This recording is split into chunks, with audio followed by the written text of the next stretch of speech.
அனைவருக்கும் வணக்கம். இப்போ தனுசு ராசிக்காரங்க ஜெயிக்கிறதுக்கான வழி என்ன? இவங்களுக்கு இந்த தனுசு ராசி பார்த்தீங்க அப்படின்னாலே பொதுவாகவே ரொம்ப பாக்கியசாலி அப்படின்னு சொல்கிறது இந்த தனுசு ராசி. ஆனால் நிறைய பேர் சொல்லுவாங்க, நான் ரொம்ப கஷ்டப்படுறேம்மா, நீங்கள் மட்டும்தான் தனுசு ராசி புண்ணியம் பண்ணியிருந்தால் தான் பிறப்பாங்க அப்படின்னு நான் சொல்லுவேன். ஏன்னா இது காலச்சக்கரத்துக்கு 9வது ராசி. இந்த 9வது ராசியில் பிறந்தால் புண்ணியம் பண்ணாலும் அந்த ராசியில் தான் பிறப்போம். அதே சமயத்தில் நிறைய கஷ்டங்களை அனுபவிக்கிறதும் தனுசு ராசி தான். ஏன்னா மற்றவங்களுக்காக வழிகாட்டி மற்றவங்களுக்காக வாழ்ந்து தன்னை தானே இழந்து வாழக்கூடிய ராசினா தனுசு ராசி தான். எல்லாரும் நல்லா இருக்கணும், எல்லாரும் அதாவது எப்படி சொல்கிறது, அந்த பரந்த மனப்பான்மை, யாரும் கெட்டு போயிடக்கூடாது, யாரும் இதாக போயிடக்கூடாது அப்படின்னு நினைக்கக்கூடிய அந்த மனப்பான்மை உள்ளவங்க தான் இந்த தனுசு ராசிக்காரங்க. அதனால தான் போன ஜென்மத்தில் அவங்களுடைய வீட்டில் புண்ணியம் பண்ணியிருந்தால் மட்டும்தான் அந்த வீட்டில் அந்த குழந்தை தனுசு ராசியில் பிறக்கும்னு நான் அடிக்கடி சொல்லுவேன். அந்த தனுசு ராசியில் பிறந்தவங்களுக்கு நல்ல அதாவது அருமையான டேலண்ட் இருக்கும். அதே சமயத்தில் மற்றவங்களுக்கு ஆலோசனை சொல்கிறதுல அவங்களுக்கு நிகர் அவங்களே தாங்க, வேறு யாருமே கிடையாது. அந்த அளவுக்கு மற்றவங்களை கேர் எடுத்து பார்த்துக்கிறது, மற்றளவுக்கு அனுசரித்து போகிறது, எந்த இடமா இருந்தாலும் அந்த இடத்துக்கு தகுந்த மாதிரி அவங்க அட்ஜஸ்ட் பண்ணி போகிறது, இந்த மாதிரியான விஷயங்கள் எல்லாமே இந்த தனுசு ராசிக்கு உண்டு.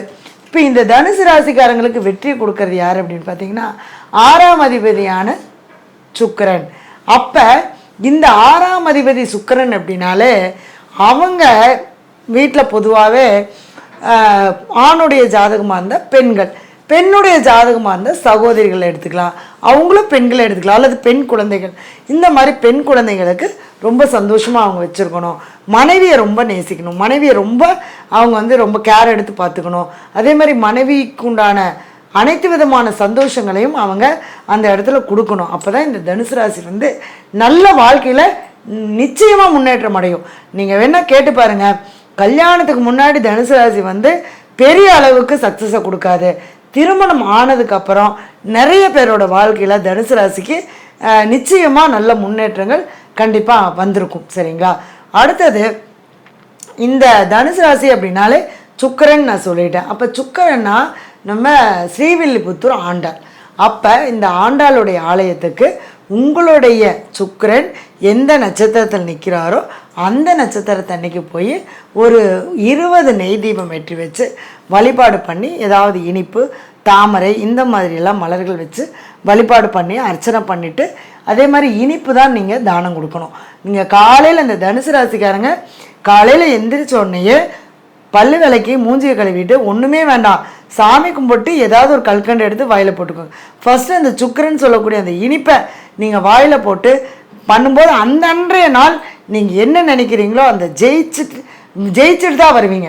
நீங்கள் எதை நினச்சி போகிறீங்களோ அதை ஜெயிச்சுட்டு தான் வருவீங்க. அந்த மாதிரி அந்த சுக்கிரனை நீங்கள் பக்கபலமாக வச்சுக்கணும். சரிங்களா? அடுத்தது வெள்ளியில் காப்பு போடுறது, வெள்ளி மோதிரம் போடுறது, இந்த மாதிரியான விஷயங்கள்லாம் நீங்கள் செய்யும்போது கண்டிப்பாக நீங்கள் வாழ்க்கையில் சக்ஸஸ் ஆகி வந்துடுவீங்க. 6 to 7 சுக்கிர ஓரையில் மகாலட்சுமிக்கு வெள்ளை கலரில் தாமரை, வெள்ளை தாமரை இருக்கு இல்லையா, அந்த தாமரை வச்சு வெள்ளை கலர் இனிப்பு, பால்கோவாவோ அல்லது ஏதோ ஒன்று இனிப்பில் பல வகை இருக்கு இல்லையா, அந்த வெள்ளை கலரில் இருக்கக்கூடிய இனிப்பு வகைகள் வச்சு நெய்வேத்தியம் பண்ணிவிட்டு அந்த அம்பாளுடைய போட்டி, சுக்கிரன்னா அம்பாள், அது அந்த பூர நட்சத்திரோட ஆண்டாள் போட்டி ஒரு 108 முறை சொல்லி நீங்கள் வழிபாடு பண்ணிட்டு வாங்க. ஒவ்வொரு வாரமும் நீங்கள் செஞ்சுட்டு வாங்க.